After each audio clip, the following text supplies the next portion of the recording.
Welcome to the Peerless YouTube channel. I am Caitie North, and this is class 4 and the final class for our water and wave series, sandy beaches and waves. So I hope you enjoy.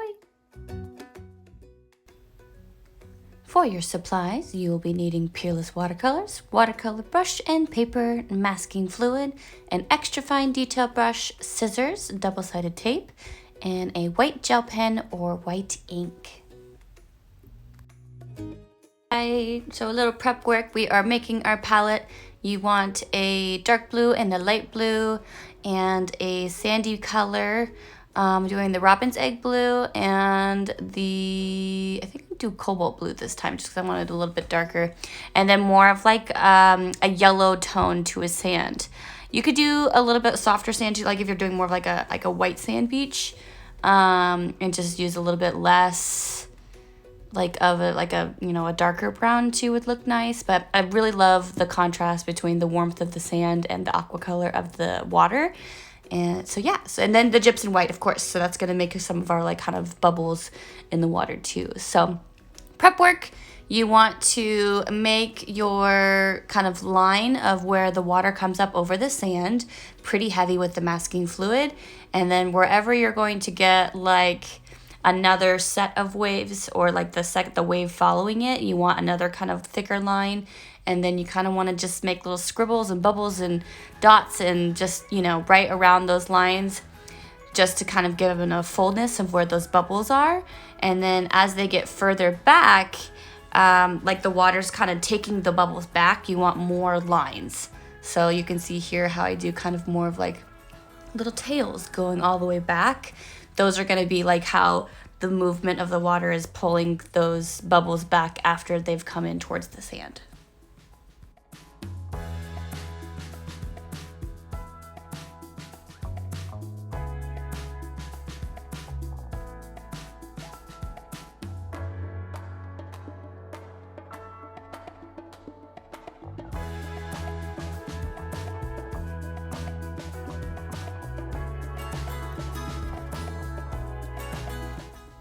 So once we've finished our masking fluid, you can see about how much I've done on mine.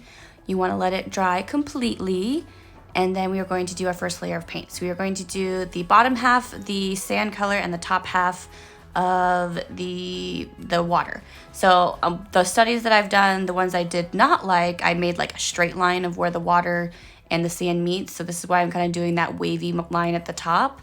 And then once the bubbles and all of like where the water is, I do a little bit more and make it a little bit darker, just because I feel like it looks like it's like, like wet sand. Personal preference, you guys can do it however you want, but I do kind of like having that shadow there. And then for the first layer of blue, you're going to use the robin's egg blue, which is a little bit more of an aqua, and then the cobalt. So mostly the robin's egg blue with a little bit of that to make it kind of more of an aqua.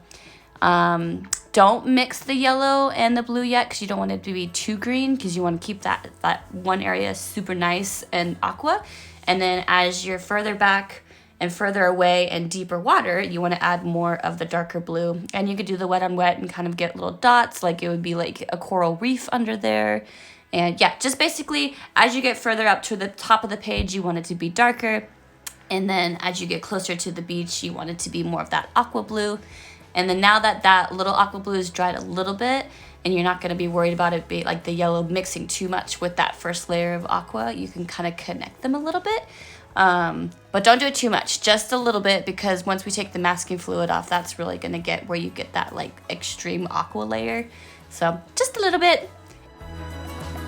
Yeah, just getting all of your little tones.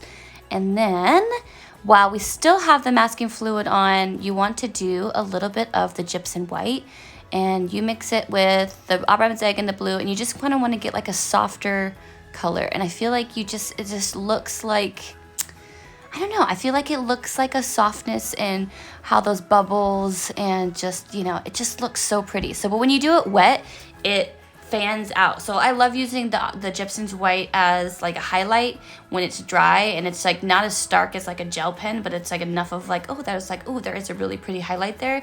But when it's wet, especially with doing it on water, it just spreads out so cool, and it just looks, I don't know, it shows the movement of the water. Watercolors and painting water go perfect together for obvious reasons.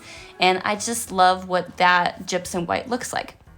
So before you take the masking fluid off, make sure it's 100% dry. And so now we are ready to do the second layer, and all of those first ones have dried. And the masking fluid, so you can already see this is kind of what we're going to be like doing for the white highlights at the end, but now we're going to be connecting that top section to the bottom section. So using basically, yeah, only really robin's egg and making sure it's very transparent. You're kind of going to fill in a lot of those like bubble lines that are pulling the water back, and you're getting that really gorgeous aqua color that just makes it look like it was the most tropical beach you've ever seen. And then just leaving some of those whites too, so you don't have to do as many bubbles with your white highlights. But definitely when it gets closer to the sand, you want to leave that pretty heavy. And yeah, and then we will be working a little bit on the beach. I do a little bit of kind of a line. One of my other beach studies that I did, I kind of liked it, but then this one I just didn't like it as much too, so I kind of end up taking it out later, but it's all, you know, whatever you want to do. I do little lines coming down from the beach, like if the water has pulled away from the wet sand and you get some of those bubbles. I think that's a really nice effect too. I do it again with the actual gel pen and my white highlight, and you can see it a little bit more. But yeah, just kind of filling in, adding the gypsum white, that's going to be like the softer bubbles, and kind of just showing out where you want everything. And now for your hard and really sharp white highlights that make this like whole painting just totally pop. And where the beach, like the really heavy wave and cresting, and you know where all the bubbles are, you want a lot more and very heavy. And then just kind of doing those little lines separate from the lines you did underneath with the masking fluid, just to give it like another layer of texture. Looks really nice. And yeah, that's basically it. I think, oh, it's just so pretty.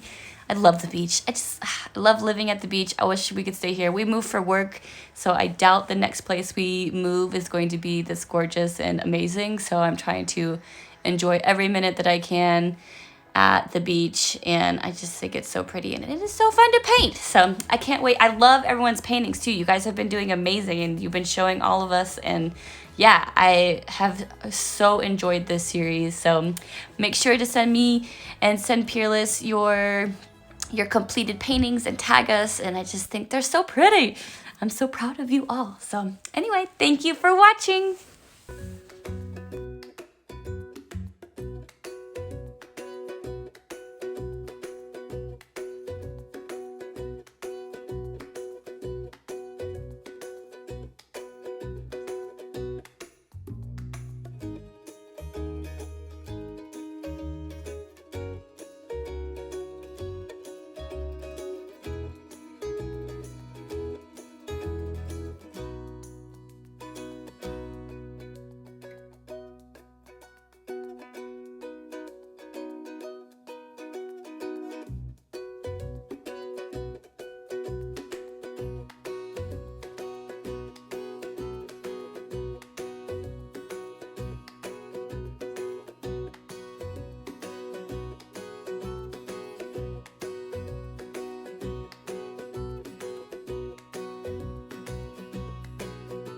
Doing the last little bit of white highlights, and where the sand and the water is pulling away from the sand, and my completed painting. Thank you so much for watching. Make sure to like and subscribe and share with your friends, and we will see you for the next class. Thank you.